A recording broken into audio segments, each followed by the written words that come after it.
ತಾಳ್ಮೆಯಿಂದ ಎರಡು ಮಾತು ಅಂತ ಹೇಳಿದರು. ಜೊತೆಗೆ ಒಂದು ಉತ್ತರ ಕರ್ನಾಟಕದಲ್ಲಿ ಭಾಳ ಮನೆಯಲ್ಲಿರ್ತಕ್ಕಂಥ ನಾಣ್ಣುಡಿ ಅಂದರೆ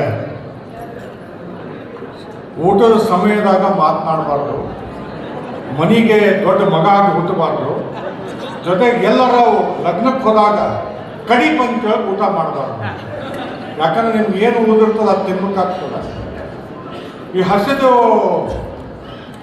ಹೊಟ್ಟೆ ಹಸಿವಾದವನ ಹತ್ರ ಹೋಗಿ ನೀವು ತತ್ವಜ್ಞಾನ ಮಾತಾಡಲಿಕ್ಕೆ ಶುರು ಮಾಡಿದರೆ ನೋಡಿ, ಇವರು ಜಾಣತನದಿಂದ ನನ್ನ ಮಾತಿನಿಂದ ಊಟವನ್ನು ಕೊಡಿಸ್ತೀನಿ ಅಂತ ಹೇಳ್ತಾರೆ. ಆದರೆ ಸ್ವಾಮಿ ವಿವೇಕಾನಂದರು ಹೇಳ್ದಂಗೆ ಯಾರು ಹಸಿದವನಿರ್ತಾನೆ ಅವರಿಗೆ ಅನ್ನವೇ ದೇವರಾಗತ್ತೆ ಹೊರತು ಭಾಷಣ ದೇವರಾಗತ್ತೆ. ಹಾಗಾಗಿ ನನ್ನಲ್ಲಿ ನಾನೇ ಸಮಯ ಪ್ರಜ್ಞೆಯನ್ನು ಅಂದರೆ ಸಮಯದ ಮಿತಿಯನ್ನು ಹಾಕ್ಕೊಂಡು ಎಷ್ಟು ನಿಮಿಷ ಮಾತನಾಡ್ಬೋದು ಹೇಳಿ. ಯಾಕಂದರೆ ಸಾಯಂಕಾಲ ನಾನು ಹೇಳಿದೆ, ಈಗ ನಾನು ಮಾತಾಡೋದಿಲ್ಲ, ಸಮಾರಂಭಕ್ಕೆ ಬರ್ತೀನಿ, ನಾನು ಇವತ್ತು ಬಂದು ಕೂತ್ಕೊಳ್ತೀನಿ. ನಮ್ಮ ಶರ್ಮಾ ಅವರ ಪಕ್ಕದಲ್ಲಿ ಕೂತ್ಕೊಳ್ತಕ್ಕಂಥ ಒಂದು ಅವಕಾಶ ಬಂದಿದೆ ನನಗೆ. ನಾನು ಶರ್ಮಾ ಅವರು ಬಹಳ ವರ್ಷದಿಂದ ಪರಿಚಯ ಇರ್ತಕ್ಕಂಥವ್ರು. ನಮ್ಮ ಅಣ್ಣನಿಗಂತರೂ ಕೃಷ್ಣ ಜೋಶಿ ಅಂತಕ್ಕಂಥ ನಮ್ಮ ಅಣ್ಣ ಈಗ ನಮ್ಮ ಮಧ್ಯದಲ್ಲಿಲ್ಲ. ಕರ್ನಾಟಕ ವಿದ್ಯಾವರ್ಧಕ ಸಂಘದ ಕೋಶಾಧ್ಯಕ್ಷರಾಗಿ ಸೇವೆಯನ್ನು ಸಲ್ಲಿಸಿರ್ತಕ್ಕಂಥ ಕೃಷ್ಣ ಜೋಶಿ ಅವರಿಗೆ ಬಹಳ ಆತ್ಮೀಯರಾಗಿರ್ತಕ್ಕಂಥವ್ರು. ನನಗೂ ಸಹಿತ ನನ್ನಲ್ಲಿ ಏನಾದರೂ ಸ್ವಲ್ಪ ಹೋರಾಟದ ಮನೋಭಾವನೆ ಇದೆ ಅಂದರೆ ಅದು ಶರ್ಮಾ ಅವರಿಗೆ ಹೋಗುತ್ತೆ ಅಂತಕ್ಕಂಥದ್ದು.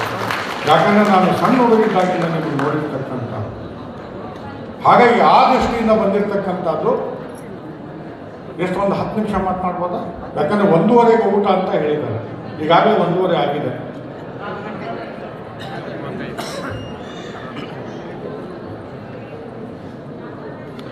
ಆದರ್ಶ ಶಿಕ್ಷಕರು, ಕಾನೂನಿನ ತಜ್ಞರು, ಉದ್ಧಾಮ ಸಾಹಿತಿಗಳು, ಶೋಷಿತರ, ನೊಂದವರ ಮತ್ತು ಕಷ್ಟಕ್ಕೆ ಸಿಲುಕಿದವರ ಶ್ರಮಜೀವಿಗಳ ಪರವಾಗಿ ಹೋರಾಟವನ್ನು ಮಾಡ್ತಕ್ಕಂತಹ, ನನಗೂ ಸಹಿತ ಹೋರಾಟದ ಮನೋಭಾವನೆಯನ್ನು ತುಂಬಿರ್ತಕ್ಕಂತಹ ಸಮ್ಮೇಳನದ ಸರ್ವಾಧ್ಯಕ್ಷರಾಗಿರ್ತಕ್ಕಂತಹ KS ಶರ್ಮಾ ಅವರೇ,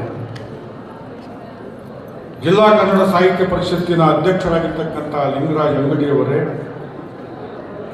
ಹಾವೇರಿ ಜಿಲ್ಲೆಯ ಅಧ್ಯಕ್ಷರಾಗಿ 86ನೇ ಅಖಿಲ ಭಾರತ ಸಮ್ಮೇಳನವನ್ನು ದಾಖಲೆಯ ಸೃಷ್ಟಿ ಮಾಡಿರ್ತಕ್ಕಂತಹ, ಜೊತೆಗೆ ಒಂದು ಹೊಸ ಮಾನದಂಡವನ್ನು ಹಾಕಿರ್ತಕ್ಕಂಥ, ನಾನು ಇಲ್ಲಿ ಹೇಳಬೇಕು ಬೇಡ, ಆದರೆ ನಾನು ಸಹಿತ ಮೂಲತಃ ಮಾಧ್ಯಮದವನು. ಇದೇ 16ನೆಯ ಸಮ್ಮೇಳನ. 15ನೆಯ ಸಮ್ಮೇಳನದಲ್ಲಿ ನನ್ನ ಮಾನವ ಹಕ್ಕುಗಳ ಉಲ್ಲಂಘನೆ ಆಯಿತು ಅನ್ನುವಂಥದ್ದು.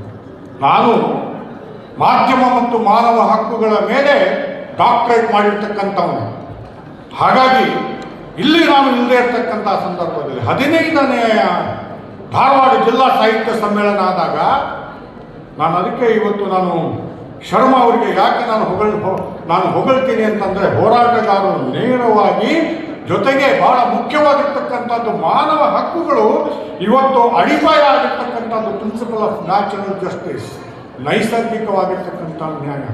ಯಾರೋ ಒಬ್ಬ ವ್ಯಕ್ತಿಯ ಮೇಲೆ ಮಾತನಾಡಬೇಕಾದರೆ ಆ ವ್ಯಕ್ತಿಯ ಉಪಸ್ಥಿತಿಯಲ್ಲಿ ಮಾತನಾಡಬೇಕು ಹೊರತು ಅವನು ಇಲ್ಲದೆ ಇರಬೇಕಾದ ಮಾತನಾಡಿ ಶೌರ್ಯವನ್ನು ತೋರಿಸ್ತಕ್ಕಂಥದ್ದು ಅಲ್ಲ ಅನ್ನುವಂಥದ್ದು.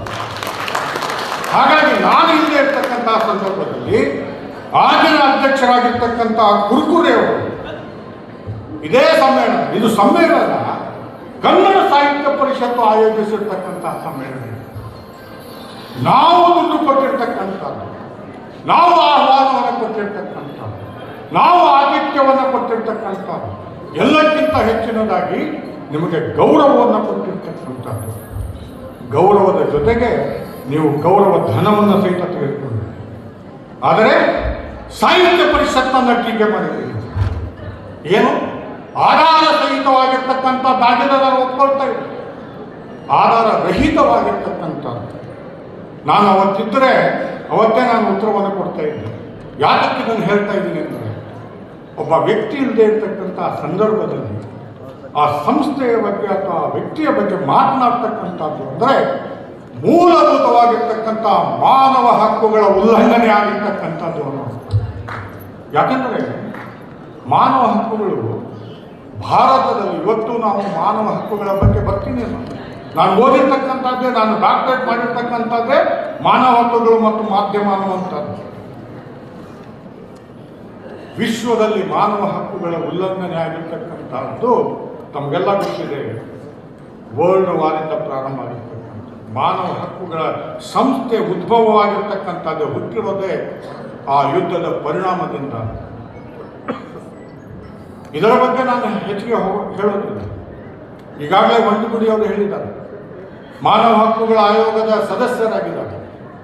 ಆದರೆ ನನಗೆ ಒಂದು ಬಹಳ ಹೆಮ್ಮೆ ಅಂದರೆ, ಮಾನವ ಹಕ್ಕುಗಳು ಇವತ್ತು ಎಲ್ಲೋ ಹೊಸದಾಗಿ ನಾವು ಇಡೀ ಅಂತಾರಾಷ್ಟ್ರೀಯ ಮಟ್ಟದಲ್ಲಿ ಚರ್ಚೆಯನ್ನು ಮಾಡಬೇಕಾದ್ರೆ ಮಾನವ ಹಕ್ಕುಗಳು ಹುಟ್ಟಿದ್ದೇವೆ ಭಾರತದಲ್ಲಿ ಅನ್ನುವಂಥದ್ದು.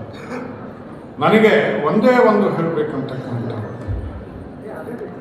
ಯಾರಿಗಾದರೂ ನೋವಾದರೆ ಅದು ದೈಹಿಕವಾಗಿ ಆಗಲಿ ಮಾನಸಿಕವಾಗಿ ಆಗಲಿ, ಆ ನೋವು ನಿನಗಾಗಿದ್ದರೆ ಹೇಗಿರುತ್ತೆ ಅಂತ ಒಂದು ಸರ್ತಿ ಚಿಂತೆ ಮಾಡಪ್ಪ ಅನ್ನುವಂತಹ ಸಿದ್ಧಾಂತ ಇದೆಯಲ್ಲ, ಅದೇ ಮಾನವ ಹಕ್ಕುಗಳ ಹುಟ್ಟಿಗೆ ಸಾಕ್ಷಿ. ಯಾರಿಗಾದ್ರೂ ನೀವು ಹೇಳಬೇಕಾದ್ರೆ ಅದಕ್ಕೆ ನಾವು ಹೇಳ್ತಾ ಇದ್ದೀವಿ, ಪಾಪ ಪುಣ್ಯವಾದ ಒಂದು ಚಿಂತನೆಯನ್ನು ಮಾಡ್ತೀವಿ, ಒಂದು ಕಲ್ಪನೆಯನ್ನು ಮಾಡಿದ್ವಿ. ಯಾರಿಗಾದ್ರೂ ನೋವಾದರೆ ನಿಮ್ಗೆ ಪಾಪ ಬರುತ್ತೋ ಅಂತ ಹೇಳ್ತೀವಿ. ಆ ಪಾಪ ಇದೆಯೋ ಇಲ್ವೋ ಬೇಡ, ಆದರೆ ಬೇರೆಯವರಿಗೆ ಯಾರಿಗೂ ಸಹಿತ ಮಾನಸಿಕವಾಗಿ ಆಗಲಿ ದೈಹಿಕವಾಗಿ ಆಗಲಿ ನೀವು ತೊಂದರೆಯನ್ನು ಕೊಡಬೇಡ, ನೋವನ್ನು ಕೊಡಬೇಡ ಅನ್ನುವಂಥ ಇದು ಈ ಚಿಂತನೆ ಬಂದಿರತಕ್ಕಂಥದ್ದೇ ಭಾರತದಿಂದ ಅನ್ನುವಂಥ. ನಮ್ಮ ಆಧ್ಯಾತ್ಮವನ್ನು ನೋಡಿ ನೀವು, ಸರ್ವೇ ಜನ ಸುಖಿನೋ ಭವಂತು. ನಾವು ಬರೀ ಭಾರತೀಯರು ಮಾತ್ರ ಸುಖವಾಗಿರಬೇಕು ಅಂತ ಹೇಳಿಲ್ಲ, ಕನ್ನಡಿಗರು ಮಾತ್ರ ಸುಖವಾಗಿ ಇರಬೇಕು ಅಂತ ಹೇಳಲಿಲ್ಲ. ಸರ್ವ ಜನ ಎಲ್ಲರೂ ಸಹಿತ ಸುಖವಾಗಿರಬೇಕು ಅಂತ. ವಸುದೈವ ಕುಟುಂಬಕಂ, ಇಡೀ ವಿಶ್ವವೇ ಒಂದು ಕುಟುಂಬ ಅನ್ನುವಂಥದ್ದನ್ನು ಪ್ರತಿಯೊಬ್ಬ ಕುಟುಂಬ, ನಮ್ಮ ವಿಶ್ವವೇ ಒಂದು ಕುಟುಂಬ ಅಂತ ಹೇಳಿದಾಗ ನಾವೆಲ್ಲರೂ ಸಹಿತ ಕುಟುಂಬದ ಸದಸ್ಯರಾಗ್ತೀವಿ. ಹಾಗಾಗಿ ಅಣ್ಣ ತಮ್ಮಂದರು ಇರ್ತಕ್ಕಂಥದ್ದು ನಮ್ಮ ಕುಟುಂಬ ಎನ್ನುವಂಥದ್ದು ಹೊಡೆದಾಡಬೇಡಿ, ಕೊಲಬೇಡ ಹುಸಿಯ ನುಡಿ. ಇದೇ ನಮ್ಮ ನೋಡಿ, ಕೊಲಬೇಡ ಹುಸಿಯ ನುಡಿಯಲು ಬೇಡ, ಅನ್ಯರಿಗೆ ಅಸಹ್ಯ ಪಡಬೇಡ, ಇದಿರ ಹಳಿಯಲು ಬೇಡ. ಇದೇ ಅಂತರಂಗ ಶುದ್ಧಿ, ಇದೇ ಬಹಿರಂಗ ಶುದ್ಧಿ.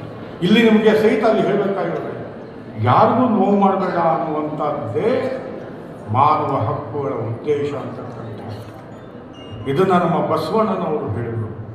ಹಾಗಾಗಿ ಆದರೆ ಎಲ್ಲಿ ನಮಗೆ ಮಾನವ ಹಕ್ಕುಗಳ ಬಗ್ಗೆ ಗೌರವ ಇತ್ತು, ನಾವು ಹಿರಿಯರು ಬಂದ ತಕ್ಷಣ ಎದ್ದು ನಮಸ್ಕಾರವನ್ನು ಮಾಡ್ತಾ ಇದ್ವಿ. ಇದು ಪರಂಪರೆಯಿಂದ ಬಂದಿರತಕ್ಕಂಥ.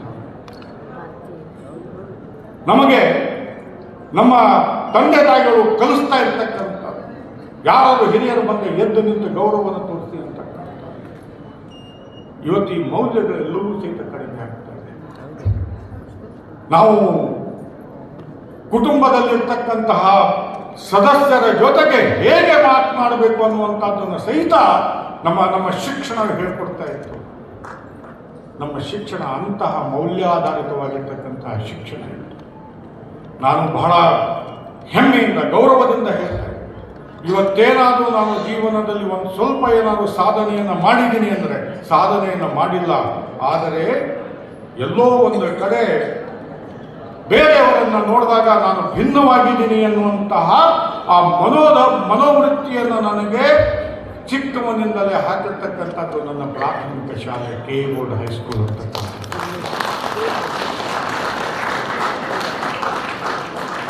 ನಾನು ಬಹಳ ಬಡತನದಲ್ಲಿ ಬಂದೆ, ಬಹಳ ಬಡತನದಲ್ಲಿ. ನಾನು 8 ತಿಂಗಳಿರಬೇಕಾದ್ರೆ ನಮ್ಮ ತಂದೆ ತೀರ್ಕೊಂಡ್ರು. ಹಾಗಾಗಿ ನಾನು ಹುಟ್ಟಿರ್ತಕ್ಕಂಥ ಬೊಮ್ಮನಹಳ್ಳಿಯಿಂದ ಧಾರವಾಡಕ್ಕೆ ಬರಬೇಕು. ನಮ್ಮ ದೊಡ್ಡಣ್ಣ ಆಗ ತಾನೇ SSLC ಪರೀಕ್ಷೆಯನ್ನು ಪಾಸ್ ಮಾಡಿ ಓದಬೇಕು ಅನ್ನುವಂಥ ಹಂಬಲ ಇದ್ರೂ ಸಹಿತ ಆಗಿನ ಸ್ಥಿತಿಗೆ ಅನುಗುಣವಾಗಿ ಅವನ ಕೆಲಸವನ್ನು ಸೇರಿಕೊಂಡ. ನಮ್ಮ ಆಸ್ತಿಯನ್ನೇ ನಾವೇ, ನಮ್ಮಲ್ಲಿ 7 ಜನ ಮಕ್ಕಳು, ಅವರೇ ನಾವು ಆಸ್ತಿ. ಗೋವಿಂದ ಭಟ್ರು ನಮಗೆ ಬಿಟ್ಟಿರ್ತಕ್ಕಂಥದ್ದು ಅಂದರೆ ಇದೇ ಅರ್ಥ, ಬೇರೆ ಯಾವುದೇ ಆಸ್ತಿನೂ ಇಲ್ಲ ನಮಗೆ. ನಾನು ಶಾಲೆಗೆ ಹೋದಾಗ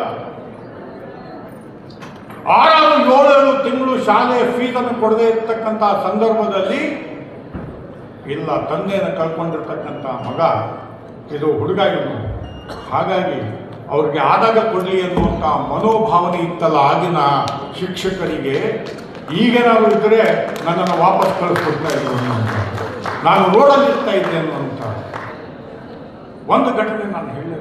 ನನ್ನ ಜೀವನದಲ್ಲಿ ಪರಿವರ್ತನೆಯನ್ನು ಮಾಡಿರ್ತಕ್ಕಂಥದ್ದು ನನ್ನ 2ನೇ ಕ್ಲಾಸ್ನಲ್ಲಿ ಇರಬೇಕು. ಸಹಜವಾಗಿ ನಾನು ಕೊನೆಯ ಮಗ ಅಂತಂದಾಗ ಸ್ವಲ್ಪ ಹೆಚ್ಚು ಅಚ್ಚಿಚ್ಚ ಮಾಡ್ತಾರೆ ಅಂತಕ್ಕಂಥದ್ದು ಉತ್ತರ ಕರ್ನಾಟಕದ ಭಾಷೆಯಲ್ಲಿ ಹೇಳಬೇಕಂತ, ಸ್ವಲ್ಪ ಹೆಚ್ಚು ಪ್ರೀತಿ ಮಾಡ್ತಾರೆ ಅಂತ. ತುಂಟನಾಗಿದ್ದಾಗ ನನಗೆ ಇನ್ನೂ ನಮ್ಮ ಮಾಸ್ತರು ಯಾರು ಕೆ ಬೋರ್ಡ್ ಹೈಸ್ಕೂಲಿಂದ ಇದ್ದರೆ ಗೊತ್ತಿದ್ರೆ ನಿಮ್ಗೆ ಗೊತ್ತಿರುತ್ತೆ, ರುದ್ರಪ್ಪ ರಾಮಪ್ಪ ಪತ್ತಾರ್ ಅಂತ ನಮ್ಮ ಹೈಸ್ಕೂಲ್ ಹೆಡ್ ಮಾಡ್ತಾರೆ, ಅದು ಪ್ರಾಥಮಿಕ ಶಾಲೆ ಹೆಡ್ ಮಾಡ್ತಾರೆ, ಶರ್ಮಾ ಅವ್ರಿಗೆ ಗೊತ್ತು. ನಾನು ಗಾಂಧಿಯನ್ನು ನೋಡಲಿಲ್ಲ, ಗಾಂಧಿಯನ್ನು ನೋಡುವಂಥ ಸೌಭಾಗ್ಯ ನನಗೆ ಸಿಗಲಿಲ್ಲ. ಆದರೆ ಗಾಂಧಿಯಿಂದ ಪ್ರೇರೇಪಿತರಾಗಿರ್ತಕ್ಕಂಥ ವ್ಯಕ್ತಿ ಯಾವ ಮೌಲ್ಯಗಳನ್ನು ಇಟ್ಕೊಂಡಿದ್ದಾನೋ ಅಂತ ನನ್ನ ಜೀವನದಲ್ಲಿ ನೋಡಿ. ಚಪ್ಪಲಿ ಹಾಕಲಿಲ್ಲ, ಸ್ವಂತ ನೂಲನ್ನು ಪ್ರತಿದಿನವೂ ಸಹಿತ ನೂಲನ್ನು ನೂತು ಅವರು ಬರೀ ಪಂಚೆ ಮತ್ತು ಮೇಲ್ಗಡೆ ಒಂದು ಶಲ್ಯವನ್ನು ಹಾಕೊಂಡು ಬರ್ತಾ ಇರ್ತಕ್ಕಂಥ. ಒಂದು ದಿನ ನಾನು ಭಾಳ ಗಲಾಟೆ ಮಾಡಿದಾಗ ಚಳಿ ತೊಗೊಂಡು ಹೊಡೆದ್ರು. ಆ ಚಳಿ ಏಟನ್ನು ತಡಿಲಾರ್ದೆ ನಾನು ಮನೆಗೆ ಓಡಿ ಬಂದೆ. ಅವತ್ತು ರಾತ್ರಿ ಜ್ವರ ಬಂತು. ಜ್ವರ ಬಂದಾಗ ನಮ್ಮ ತಾಯಿಗೆ ಹೇಳ್ದೆ ಅಳ್ತಾ ಹೇಳ್ದೆ. ನಮ್ಮ ಮೇಷ್ಟಿಗೆ ನಾವು ಗುರೂಜಿ ಅಂತ ಇದ್ದೆ, ನಮ್ಮ ಗುರೂಜಿ ಭಾಳ ಹೊಡೆದು ಬಿಟ್ಟರು. ಅಂದಾಗ ನಮ್ಮ ತಾಯಿ ನೀನೇನೋ ತಪ್ಪು ಮಾಡಿದಿ ಅಂತ ಗುರೂಜಿ ಹೊಡೆದ್ರು ಹೊತ್ತು ಅವ್ರು ಸುಮ್ಮನೆ ಹೊಡೆಯಲ್ಲ ಅಂತ ಹೇಳಿದ್ರು. ನಮ್ಮ ತಾಯಿ ಸಹಿತ ನನ್ನ ಪರವಾಗಿ ಮಾತನಾಡಲಿಲ್ಲ. ಮರುದಿನ ಜ್ವರ ಬಂತು, ಶಾಲೆಗೆ ಹೋಗಿ ಕೇಳಿದ್ರು ಯಾಕೆ ಬರಲಿಲ್ಲ ನಾನು ಅಂತ. ಇಲ್ಲ ನೀವು ಹೊಡೆದೋದಕ್ಕೆ ಜ್ವರ ಜಾಸ್ತಿ ಬಂದಿದೆ ಅಂದರೆ ಮನೆ ಹತ್ರ ಬಂದು ನಮ್ಮ ತಾಯಿಗೆ ಕ್ಷಮೆ ಕೇಳಿದ್ರು. ಅಲ್ಲಿಗೆ ಕೇಳಿದರೆ ನಾನು ಎಲ್ಲೋ ಮರ್ತು ಹೋಗ್ಬಿಡ್ತಾ ಇದ್ದೆ. ಅಲ್ಲಿಂದ ಮನೆಯಿಂದ ಬಂದು ಒಂದು ಬೋರ್ಡ್ ಹಾಕೊಂಡು ನಾನು ಮಹೇಶನಿಗೆ ಹೆಚ್ಚು ಹೊಡೆದು ಅವನಿಗೆ ನಾನು ಜ್ವರವನ್ನು ಬರ್ತಿದ್ದೇನೆ, ಅದಕ್ಕೆ ಪ್ರಾಯಶ್ಚಿತ್ತವಾಗಿ ಒಂದು ದಿನ ಉಪವಾಸನ ಮಾಡ್ತೀನಿ ಅಂತ ಉಪವಾಸ ಮಾಡಿದರು. ಇಂತಹ ಶಿಕ್ಷಕರು ನಮಗೆ ಇದು ಧಾರವಾಡ. ಹಾಗಾಗಿ ನಾನು ಜೀವನದಲ್ಲಿ ಏನಾದರೂ ಮೌಲ್ಯಗಳನ್ನು ಹೊಂದಿದ್ದೀನಿ, ಜೀವನದಲ್ಲಿ ಏನಾದರೂ ಎದುರಿಸ್ತಕ್ಕಂಥ ಧೈರ್ಯವನ್ನು ಹೊಂದಿದ್ದೀನಿ ಅಂದರೆ ಈ ಧಾರವಾಡದ ಗುಣ, ಧಾರವಾಡದ ಮಣ್ಣಿನ ಗುಣ.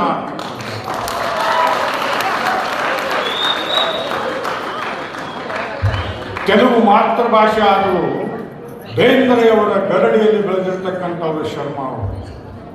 ನನಗೆ ಬೇಂದ್ರೆಯವರ ಜೀವನದಲ್ಲಿ ಆಗಿರ್ತಕ್ಕಂಥ ಒಂದು ಘಟನೆಯನ್ನು ಹೇಳ್ತೀನಿ. ಸಾಯಂಕಾಲ ಕುರ್ಕುರೆಯವರ ಬಗ್ಗೆ ಸಾಯಂಕಾಲ ಮಾತನಾಡ್ತೀನಿ, ಯಾಕಂದರೆ ಅವರು ಸಮಾರೋಪದಲ್ಲಿ ಮಾತನಾಡಿರೋದ್ರಿಂದ ನಾನು ಸಮಾರೋಪದಲ್ಲಿಯೇ ಅದನ್ನು ನಾನು ಅಂಕಿ ಅಂಶಗಳ ಸಮೇತವಾಗಿ ಆಧಾರ ಸಮೇತವಾಗಿ ನಾನು ಸಾಯಂಕಾಲ ಮಾತನಾಡ್ತೀನಿ. ಈಗ ನಾನು ಅಷ್ಟು ಮಾನವ ಹಕ್ಕುಗಳ ಉಲ್ಲಂಘನೆ ಆಗಿದೆ ಅನ್ನುವಂಥದ್ದನ್ನು ಮಾತ್ರ ಹೇಳಿದೆ. ಆದರೆ ಉಲ್ಲಂಘನೆ ಆಗಿರ್ತಕ್ಕಂಥದ್ದನ್ನು ನಾನು ಮಾನವ ಹಕ್ಕುಗಳ ಮೇಲೆ ನಾನು ಡಾಕ್ಟ್ರೇಟ್ ಮಾಡಿದವನು ನಾನೇ ಹೋರಾಟ ಮಾಡಲಿಲ್ಲ ಅಂದರೆ ಇನ್ನು ಮಾನವ ಹಕ್ಕುಗಳ ಆಯೋಗರು ಹೇಳ್ತಾರೆ ನೀವೇ ಮೊದಲು ಹೋರಾಟ ಮಾಡಬೇಕು ಅನ್ನೋದು. ಬೇಂದ್ರೆಯವರಿಗೆ ಜ್ಞಾನಪೀಠ ಪ್ರಶಸ್ತಿ ಬಂದಾಗ ಯಾತಕ್ಕೆ ನಾನು ಹೇಳ್ತೀನಿ ಅಂದರೆ, ಎಲ್ಲಿ ಒಬ್ಬ ಸಾಧಕ ಮುಂದೆ ಬರ್ತಾನೆ, ಅನೇಕರು ಸಾಧನೆಯನ್ನು ಮಾಡಿದಾಗ ಸಾಧಕರ ಜೊತೆಗೆ ಬಹುತೇಕ ಜನ ಇದ್ರೂ ಸಹಿತ ಸಾಧಕರನ್ನು ನೋಡಿ ವೇದನೆಯನ್ನು ಮಾಡ್ತಕ್ಕಂಥವ್ರು ಸಹಿತ ಅನೇಕರು ಇರ್ತಾರೆ ಇದು ಅನ್ನುವಂಥದ್ದು. ಬೇಂದ್ರೆಯವರಿಗೆ 4 ತಂತಿ, ಈ 4 ತಂತಿಗೆ ಜ್ಞಾನಪೀಠ ಪ್ರಶಸ್ತಿ ಬಂದಾಗ 4 ತಂತಿ ಆನು ನೀನು ಆನು ತಾನು ಅಂತಕ್ಕಂಥದ್ದು. ಆ 4 ತಂತಿ ಆಧ್ಯಾತ್ಮದಲ್ಲಿ ನಿಮಗೆ ಅದರ ಅರ್ಥ ಬೇಕಾದರೆ ಶರೀಫರ ಕೆಲವು ಪದ್ಯಗಳನ್ನು ನಾವು ತಿಳ್ಕೋಬೇಕಾಗುತ್ತೆ. ಆದರೆ ಬೇಂದ್ರೆ ಅಂತ ಮನುಷ್ಯನನ್ನು ಸಹಿತ ಆವಾಗ ಟೀಕಾಕಾರ ಬಿಡಲಿಲ್ಲ. ನೋಡಿ, ನಾನು ಆ ಸಂದರ್ಭದಲ್ಲಿ ಬೆಂಗಳೂರು ವಿಶ್ವವಿದ್ಯಾಲಯದಲ್ಲಿ ವಿದ್ಯಾರ್ಥಿ ಸಂಘದ ಮುಖಂಡನಾಗಿದ್ದೆ. ಬೇಂದ್ರೆಯವರಿಗೆ ನಾವು ಬೆಂಗಳೂರು ವಿಶ್ವವಿದ್ಯಾಲಯದಲ್ಲಿ ಸನ್ಮಾನವನ್ನು ಮಾಡೋಣ ಅಂತೇಳಿ ಅವರು ಕರ್ಕೊಂಡ್ಬಂದಾಗ ಬೇಂದ್ರೆಯವರ ಸಂಪೂರ್ಣವಾಗಿರ್ತಕ್ಕಂಥ ಉಸ್ತುವಾರಿ ವ್ಯವಸ್ಥೆಯನ್ನು ನಾನೇ ಮಾಡಿರಲಿಲ್ಲ. ಅವರ ಜೊತೆಗೆ ಭಾಳ ಅನ್ಯೋನ್ಯತೆ, ಭಾಳ ಮುಂಚೆಯಿಂದಲೂ ನನಗೆ ಪರಿಚಯ ಇತ್ತು. ಎರಡನೇದಾಗಿ ಧಾರವಾಡದ ಹುಡುಗ, ಜೊತೆಗೆ ಬೇಂದ್ರೆಯವರನ್ನು ನಾನು ಹತ್ತಿರ ಬರೋದಕ್ಕೆ ಒಂದು ಉಪಾಯವನ್ನು ಮಾಡಿದ್ದು ಅಂದರೆ ಶರೀಫರ ಗುರುಗಳಾಗಿರ್ತಕ್ಕಂಥ ಗೋವಿಂದ ಭಟ್ರ ಮೊಮ್ಮಗ ಅಂತಂದಾಗ ಸಹಜವಾಗಿಯೇ ಅದು ಆಕರ್ಷಣೆಗೆ ಒಳಪಟ್ಟಿತು. ಆಗ ಬಡತನದಿಂದ ಬೆಂದಿರತಕ್ಕಂತಹ ಬೇಂದ್ರೆಗೆ ಜ್ಞಾನಪೀಠ ಪ್ರಶಸ್ತಿಯ ಬಂದಿರತಕ್ಕಂಥದ್ದು ಪೂರ್ತಿ ಬರಲಿಲ್ಲ, ಬರೀ 50% ಬಂತು. ಅವರ ಜೊತೆಗೆ ಇನ್ನೊಬ್ಬರಿಗೆ ಓರಿಯಾದ ಕವಿ ಸಾಹಿತಿಗೆ ಜ್ಞಾನಪೀಠ ಪ್ರಶಸ್ತಿಯನ್ನು ಹಂಚ್ಕೋಬೇಕಾಗಿತ್ತು. ಹಾಗಾಗಿ ಆವಾಗಿನ ಜ್ಞಾನಪೀಠ ಪ್ರಶಸ್ತಿಯ ಮೊತ್ತ 1 ಲಕ್ಷ ರೂಪಾಯಿ, ಅವರಿಗೆ ಬಂದದ್ದು 50,000 ರೂಪಾಯಿ. ಅವ್ರು ಏನು ಹೇಳಿದ್ರು, ಅವ್ರ ಭಾಷಣ ಇವತ್ತವರೆಗೂ ನನಗೆ ಕಿವಿಯಲ್ಲಿ ಒಂದೊಂದು ಶಬ್ದಗಳು ಸಹಿತ ನನಗೆ ಜ್ಞಾಪಕ. ಉಣ್ಬೇಕು ಅನ್ನುವಂಥ ಸಂದರ್ಭದಾಗ ಉಣ್ಲಿಕ್ಕೆ ಸಿಗಲಿಲ್ಲ, ತಿನ್ನಬೇಕು ಅನ್ನುವಂಥ ಸಮಯದಲ್ಲಿ ತಿನ್ನಲಿಕ್ಕೆ ಸಿಗಲಿಲ್ಲ, ಕಟ್ಲಿದ್ದಾಗ ಹಲ್ಲಿದ್ದಾಗ ಕಟ್ಲಿಲ್ಲ, ಅಗಾಟ ಆಗಿ ಲಗಾಟಕ್ಕೆ ನಿಂತು ಬಿಡ್ತೀನಿ. ಈಗ ನನಗೆ 50,000 ರೂಪಾಯಿ ಕೊಟ್ಟಾರೆ, ಏನು ಮಾಡಲಿ? ಹೋಗಿ ನನ್ನ ಹೆಂಡತಿ ನಾನಿದ್ದಾಳ, ಹೆಂಡತಿ ತಕ್ಕೊಂಡು ತೀರ್ಥಯಾತ್ರೆಗೆ ಹೋಗ್ತೇನೆ ಅಂದ್ರೆ ನನ್ನ ಹೆಂಡತಿ ಮುಂದಕ್ಕೆ ಹೋಗಿ ನಾನು ಸ್ವರ್ಗದ ಬಾಗ್ಲ ತೆಗೆಸ್ಬಿಡ್ತೀನಿ, ನೀನು ಕಾಯ್ತೀನಿ, ನೀ ಬಾ ಅಂತ ಸ್ವರ್ಗದ ಬಾಗ್ಲದಾಗ ಕಾಯ್ಲಿಕ್ಕೆ ತಾಳ.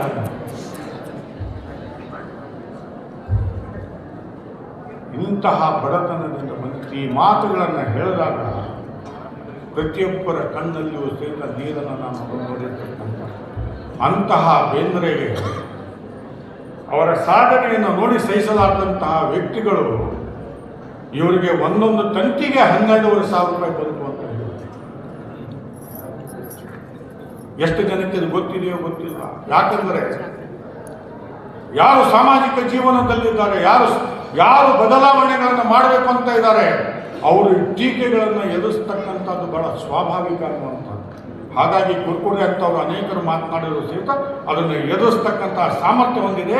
ಯಾಕಂದರೆ ನಾವು ಬೇಂದ್ರೆಯವರ ನಾಡಿನಿಂದ ಬಂದಿರತಕ್ಕಂಥ ಬೇಂದ್ರೆ ಅಂತವನ್ನೇ ಬಿಡಲಿಲ್ಲ ಅಂದಾಗ 12,500 ರೂಪಾಯಿಗೆ ಒಂದು ತಂತಿ ಅಂತ ಹೇಳಿದ್ರು. ಒಂದು ತಂತಿ 12,500 ರೂಪಾಯಿ ಅಂತ ಹೇಳಿದ್ರು. ಆದರೆ ಒಂದು ತಂತಿ ಬೆಲೆ ಅವ್ರಿಗೆ ಗೊತ್ತಾಗಲಿಲ್ಲ. ಇನ್ನೊಂದು ಘಟನೆ ನಾನು ಹೇಳಲೇಬೇಕು. ಅದು ಜ್ಞಾನಪೀಠ ಪ್ರಶಸ್ತಿಯ ಸಂದರ್ಭದಲ್ಲೇ ನೋಡಿ.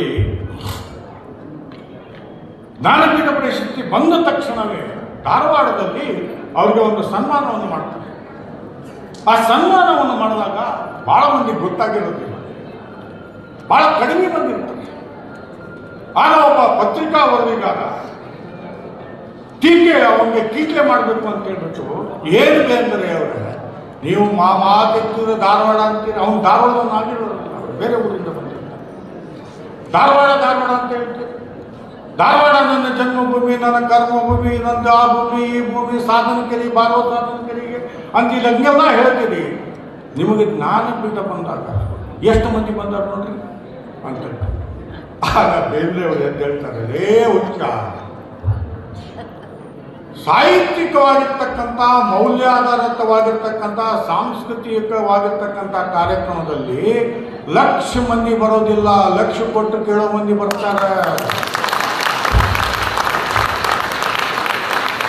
ಈ 1,00,000 ಮಂದಿ ಬರ್ತಾರಲ್ಲ, ಅವ್ರು ಯಾಕೆ ಬರ್ತಾರೆ, ಏನು ಬರ್ತಾರೆ ಅಂತ ಕೇಳಿರಲ್ಲ. ಅವ್ರು ಹೇಳ್ತಾರೆ ನೋಡು, ಯಾರೋ ಕರೋದ್ರಿ ಬಂದು, ಅವ್ರು ಯಾರೋ ರೊಕ್ಕ ಕೊಟ್ಟರು, ಯಾರೋ ಏನು ವಾಹನ ಮಾಡಿಕೊಟ್ರಿ, ನಮ್ಮನೆ ಬಾದಕ್ನವ್ರು ಬಾ ಅಂತ ಹೇಳಿದ್ರಿ, ಹಿಂಗಾಗಿ ಬಂದ್ರಿ. ಯಾಕೆ ಬಂದೆ ಗೊತ್ತಿಲ್ಲ, ಯಾಕೆ ಹೋದೆ ಗೊತ್ತಿಲ್ಲ. ಆದರೆ ಈ 1,00,000 ಕೊಟ್ಟು ಕೇಳೋ ಮಂದಿ ಬರ್ತಾರಲ್ಲ. ಬೇಂದ್ರೆ ಅಜ್ಜ ಅವತ್ತ ತಪ್ಪಿಗೆ ಅದನ್ನ ಹಾಕೊಂಡಿದ್ದ ಬೇರೆ ಹಾಕೊಂಡಿದ್ದ ಅಂತ ಕೇಳಿ ನೀವು ಆ 10 ವರ್ಷ ಆದ್ಮೇಲೆ ಅವ್ರು ಹೇಳ್ತಾರೆ, ಈ 1,00,000 ಕೊಟ್ಟು ಮಂದಿ ಇದಾರಲ್ಲ, ಒಬ್ಬೊಬ್ಬರು ಸಹಿತ 1,00,000ಕ್ಕೆ ಸಮಾನರಾಗಿರ್ತಕ್ಕಂಥವ್ರು, 1,00,000ಕ್ಕೆ ಸಮಾನರಾಗಿರ್ತಕ್ಕಂಥವ್ರು. ಹಾಗಾಗಿ ಇಲ್ಲಿ ಎಷ್ಟು ಮಂದಿ 80 ಜನ ಬಂದಿದ್ದಾರೆ ಅಂದರೆ 80 ಲಕ್ಷಕ್ಕೆ ಸಮಾನ. ಏನೇನು ನನಗೆ ಹೇಳ್ತೀಯ ಹೋಗು ಅಂತ ಹೇಳಿ. ಅಂದರೆ ಯಾತಕ್ಕೆ ಈ ಘಟನೆಗಳನ್ನು ಹೇಳ್ತೀನಿ ಅಂದರೆ, ಧಾರವಾಡ ಬಂದಾಗ ಇವು ಸಹಜವಾಗಿ ಬಂದಿರತಕ್ಕಂತಹ ಕೆಲವು ಘಟನೆಗಳು ನನಗೆ ಜ್ಞಾಪಕ ಆಯಿತು. ಅದು ಸಾಹಿತ್ಯ ಸಮ್ಮೇಳನದಲ್ಲಿ ನಮ್ಮ ಬೇಂದ್ರೆಯವರನ್ನು ಬಿಟ್ಟು ನಾನು ಮಾತನಾಡೋದಕ್ಕೆ ಸಾಧ್ಯನೇ ಇಲ್ಲ ಅನ್ನೋದು. ಹಾಗಾಗಿ ಬೇಂದ್ರೆಯವರ ಕೆಲವು ಘಟನೆಗಳನ್ನು ತಮ್ಮ ಮುಂದೆ ಹೇಳ್ತಾ ಈ ಶಾಲೆ ಬಗ್ಗೆ ಹೇಳಿದೆ. ಕನ್ನಡ ಸಾಹಿತ್ಯ ಪರಿಷತ್ತಿನ ಅಧ್ಯಕ್ಷನಾದ ಮೇಲೆ ನಾನು ಏನು ಕೆಲಸ ಮಾಡ್ತೀನಿ, ಅದು ಏನು ಕೆಲಸ ಮಾಡಿದ್ದೀನಿ ಅನ್ನುವಂಥ ಸಾಧನೆಗಿಂತ ನನ್ನ ನನ್ನ ನನ್ನ ಜೀವನದಲ್ಲಿ ಇಲ್ಲಿವರೆಗೆ ಮಾಡಿಲ್ಲ, ಮುಂದೆ ಮಾಡೋದಕ್ಕೆ ಆಗದೇ ಇರ್ತಕ್ಕಂಥ ಒಂದು ಕೆಲಸವನ್ನು ಮಾಡಬೇಕು ಅಂದರೆ ಕನ್ನಡದ ಶಾಲೆಗಳು ಯಾವುದೇ ಕಾರಣಕ್ಕೂ ಮುಚ್ಚಬಾರದು. ಮುಚ್ಚಿರ್ತಕ್ಕಂಥ ಶಾಲೆಗಳು ಮತ್ತೆ ಪ್ರಾರಂಭ ಆಗಬೇಕು. ಕನ್ನಡದ ಶಿಕ್ಷಕರಿಗೆ ಕಾಯಂ ಕೆಲಸ ಆಗಬೇಕು. ನೋಡಿ, ನಮ್ಮ ದೌರ್ಭಾಗ್ಯ ಇದೇ ವರ್ಷ 10,000ಕ್ಕಿಂತ ಹೆಚ್ಚು ಸಂಖ್ಯೆಯಲ್ಲಿ ಕನ್ನಡದ ಶಾಲೆಗಳು ಬಂದಾಗಿರ್ತಕ್ಕಂಥ ಜೊತೆಗೆ ನಾನು ಅಧ್ಯಯನವನ್ನು ಮಾಡಿದೆ. ಯಾಕೆ ಕನ್ನಡದ ಶಾಲೆಗಳು ಮುಚ್ಚುತ್ತಾ ಇವೆ ಅಂತ ಮೂಲಭೂತವಾಗಿರ್ತಕ್ಕಂಥ ಸೌಕರ್ಯಗಳಿಲ್ಲ. ಮಾನವ ಹಕ್ಕುಗಳ ಉಲ್ಲಂಘನೆ ಆಗ್ತಾ ಇರ್ತಕ್ಕಂಥದ್ದು ಶಿಕ್ಷಣದಲ್ಲಿ. ಇಲ್ಲಿ ಮೂಲಭೂತ ಸೌಕರ್ಯನ ನಾನೇನು ಇಂಥ AC ಇರ್ತಕ್ಕಂಥ ಹಾಲ್ ಕೇಳೋದಿಲ್ಲ, ಇಂಥ ಲೈಟ್ ಇರ್ತಕ್ಕಂಥ ಸೌಲಭ್ಯಗಳನ್ನು ಕೇಳೋದಿಲ್ಲ. ಮೂಲಭೂತವಾಗಿರ್ತಕ್ಕಂಥ ಶೌಚಾಲಯವನ್ನು ಕೊಡಿ. ಶೌಚಾಲಯ ಹುಡುಗಿಯರಿಗೆ ಬೇರೆ, ಹುಡುಗರಿಗೆ ಬೇರೆ ಇರ್ತಕ್ಕಂಥ ಶೌಚಾಲಯಗಳನ್ನು ಕೊಡಿ. ಶುದ್ಧವಾಗಿರ್ತಕ್ಕಂಥ ಕುಡಿಯುವ ನೀರನ್ನು ಕೊಡಿ. ಆಟ ಆಡ್ತಕ್ಕಂಥ ಮೈದಾನವನ್ನು ಕೊಡಿ. ಹಲಿಗೆ ಕೊಡಿ. ಇವು ಯಾವುದೂ ಇಲ್ಲ. ಕಟ್ಟಡ ಸುಸ್ಥಿರವಾಗಿರ್ತಕ್ಕಂಥ ಕಟ್ಟಡ ಇಲ್ಲ. ಬಣ್ಣ ಸುಣ್ಣ ಆಗದ ಶತಮಾನಗಳಾಯಿತು. ಶಿಕ್ಷಕರು ಇದ್ದರೆ ವಿದ್ಯಾರ್ಥಿಗಳಿಲ್ಲ, ವಿದ್ಯಾರ್ಥಿಗಳಿದ್ದರೆ ಶಿಕ್ಷಕರಿಲ್ಲ, ವಿದ್ಯಾರ್ಥಿಗಳು ಇದ್ದಾರೆ, ಶಿಕ್ಷಕರು ಇದ್ದರೆ ಪಾಲಕರು ಇಂಥ ಶಾಲೆಗೆ ಕಲಿಸೋದು ಬೇಡ ಅನ್ನುವಂಥ ಮನಸ್ಥಿತಿಯನ್ನು ಹೊಂದಿದ್ದಾರೆ. ಇವೆಲ್ಲವುಗಳು ಸಹಿತ ನನಗೆ ಒಂದು ಸವಾಲಾಗಿದೆ. ಆದರೆ ಈ ಸವಾಲನ್ನು ನಾನು ಅವಕಾಶ ಅಂತ ಉಪಯೋಗಿಸಿಕೊಂಡು ಈಗಾಗಲೇ ಬಹಳ ಪ್ರಾಮಾಣಿಕವಾಗಿ ಹೇಳ್ತೇನೆ. ಕನ್ನಡ ಸಾಹಿತ್ಯ ಪರಿಷತ್ತಿನ ಪರಿಶ್ರಮದಿಂದ ಇವತ್ತು ತಾವೆಲ್ಲರೂ ಸಹಿತ 60% ನಾಮಫಲಕದ ಮೇಲೆ ಕನ್ನಡ ಬರಬೇಕು ಅನ್ನುವಂಥದ್ದು ಇವತ್ತೇನು ಕಾನೂನಾಗಿದೆ. ಆ ಕಾನೂನಾಗಿರ್ತಕ್ಕಂಥದ್ದು ಸಮಗ್ರ ಕನ್ನಡ ಭಾಷಾ ಅಭಿವೃದ್ಧಿ ವಿಧೇಯಕ. ಈ ವಿಧೇಯಕ ಮಾಡೋದಕ್ಕೆ ನಾವು ಪಟ್ಟಿರ್ತಕ್ಕಂಥ ಕಷ್ಟ ಇನ್ಯಾವುದೂ ಇಲ್ಲ ಅನ್ನುವಂಥದ್ದು. ಹಾವೇರಿ ಸಮ್ಮೇಳನ ಆಗೋಕ್ಕಿಂತ ಮುಂಚೆ ಮುಖ್ಯಮಂತ್ರಿಗಳಿಗೆ ನಾನು ಬಹಳ ಸ್ಪಷ್ಟವಾಗಿ ಹೇಳಿದೆ, ಈ ಸಮ್ಮೇಳನ ಆಗಬೇಕಾದರೆ ಇದಕ್ಕೆ ಒಂದು ಅರ್ಥ ಬರಬೇಕಾದ್ರೆ ಕಾನೂನು ಆಗಬೇಕು ಅನ್ನುವಂಥದ್ದು. ಸಮ್ಮೇಳನ ಆಗಿ 1 ತಿಂಗಳಲ್ಲಿ ಅದನ್ನು ಕಾನೂನನ್ನು ಮಾಡಿಸಿರ್ತಕ್ಕಂಥ ಕೀರ್ತಿ ಇವತ್ತು ಸಾಹಿತ್ಯ ಪರಿಷತ್ತಿಗೆ ಸೇರುತ್ತೆ. ಹಾಗಾಗಿ ಆ ಸಾಹಿತ್ಯ ಆ ಕಾನೂನಿನಲ್ಲಿ ಬಹಳ ಸ್ಪಷ್ಟವಾಗಿದೆ. ಮಾತೃಭಾಷೆ ಬೇರೆ, ಆಡಳಿತ ಭಾಷೆ ಬೇರೆ. ಇವತ್ತು ಕರ್ನಾಟಕದಲ್ಲಿ ಆಡಳಿತ ಭಾಷೆ ಕನ್ನಡ. ಹಾಗಾಗಿ ಕನ್ನಡದಲ್ಲಿಯೇ ಶಿಕ್ಷಣವನ್ನು ಕೊಡಬೇಕು ಅನ್ನುವಂಥದ್ದು, ಇಲ್ಲವರೆ ಕಡ್ಡಾಯವಾಗಿ ಕನ್ನಡವನ್ನು ಕಲಿಬೇಕು ಅನ್ನುವಂಥದ್ದು ತಾಂತ್ರಿಕವಾಗಿರ್ತಕ್ಕಂಥ, ಜೊತೆಗೆ ಉನ್ನತ ಶಿಕ್ಷಣದಲ್ಲಿಯೂ ಸಹಿತ ಕನ್ನಡಕ್ಕೆ ಪ್ರಾಧಾನ್ಯತೆಯನ್ನು ಕೊಟ್ಟಿರ್ತಕ್ಕಂಥದ್ದು ಈಗಾಗಲೇ ಕಾನೂನು ಆಗಿದೆ. ಹಾಗಾಗಿ ಎಲ್ಲೋ ಒಂದು ಕಡೆ ನಮಗೆ ಆಶಾಕಿರಣ ಹೊರಗಡೆ ಬಂದಿದೆ. ಇದು ಕಾನೂನು ಆಗಿರ್ತಕ್ಕಂಥ ಹಿನ್ನೆಲೆಯಲ್ಲಿ ಜೊತೆಗೆ ಮೊಟ್ಟ ಮೊದಲನೆಯ ಬಾರಿಗೆ ನ್ಯಾಯಮೂರ್ತಿ ಅರಳಿ ನಾಗರಾಜ್ ಅವರ ನೇತೃತ್ವದಲ್ಲಿ, ನ್ಯಾಯಮೂರ್ತಿ ಅರಳಿ ನಾಗರಾಜ್ ಅವರ ಹೆಸರನ್ನು ಯಾಕೆ ಇಲ್ಲಿ ಹೇಳ್ತಾ ಇದ್ದೀನಿ ಅಂದರೆ, ಕರ್ನಾಟಕದ ಉಚ್ಚ ನ್ಯಾಯಾಲಯದಲ್ಲಿ ಮೊದಲನೆಯ ಬಾರಿಗೆ ಕನ್ನಡದಲ್ಲಿ ತೀರ್ಪನ್ನು ಕೊಟ್ಟು ಕನ್ನಡವನ್ನು ಉಚ್ಚ ನ್ಯಾಯಾಲಯದಲ್ಲಿ ಅರಳಿಸಿದಂಥವರು ಅರಳಿ ನಾಗರಾಜ್ ಅವರು. ಹಾಗಾಗಿ ಅವರ ನೇತೃತ್ವದಲ್ಲಿ ಈಗಾಗಲೇ ಕನ್ನಡ ಶಾಲೆಗಳನ್ನು ಹೇಗೆ ಉಳಿಸಬೇಕು ಅನ್ನುವಂಥದ್ರ ಬಗ್ಗೆ ಒಂದು ಸಮಿತಿಯನ್ನು ಮಾಡಿದ್ದೀವಿ. ಆ ಸಮಿತಿಯಲ್ಲಿ ಇವತ್ತು ಈಗಾಗಲೇ ನಾವು ನಿರ್ಧಾರವನ್ನು ತೆಗೆದುಕೊಂಡಿದ್ದೀವಿ. ನಾವು ಯಾರ ವಿರುದ್ಧವೂ ಅಲ್ಲ, ಭಾಳ ಪ್ರಾಮಾಣಿಕವಾಗಿದೆ. ನಮಗೆ ಭಾಳ ಮುಖ್ಯ ಅಂದರೆ ಕನ್ನಡ ಉಳಿಬೇಕು, ಕನ್ನಡದ ಶಾಲೆಗಳು ಉಳಿಬೇಕು ಅನ್ನುವಂಥದ್ದು. ಈ ಹಿನ್ನೆಲೆಯಲ್ಲಿ ನಾವು ಮೊದಲನೇ ಬಾರಿಗೆ ಅವಶ್ಯಕತೆ ಬಂದರೆ, ಬರೀ ಅವಶ್ಯಕತೆ ಬಂದರೆ ಕಾನೂನಾತ್ಮಕವಾಗಿರ್ತಕ್ಕಂಥ ಕಾರ್ಯವನ್ನು ಮಾಡಬೇಕು ಅನ್ನುವಂಥದ್ದನ್ನು ಸಹಿತ ನಾವು ನಿರ್ಣಯವನ್ನು ತೆಗೆದುಕೊಂಡಿದ್ದೇವೆ. ಇದು ಕನ್ನಡ ಉಳಿಯತಕ್ಕಂಥ ಕೆಲಸಕ್ಕೋಸ್ಕರವಾಗಿ ಅಂತ ಹೇಳ್ತಾ, ಈಗ ಜನಗಳು ಹೋಗ್ತಕ್ಕಂಥದ್ದು ನೋಡಿದರೆ ಗೊತ್ತಾಯಿತು ಊಟದ ಹೊಟ್ಟೆ ಹಸಿತಾ ಇದೆ. ನಿಮ್ಮ ಹೊಟ್ಟೆ ಹಸಿವು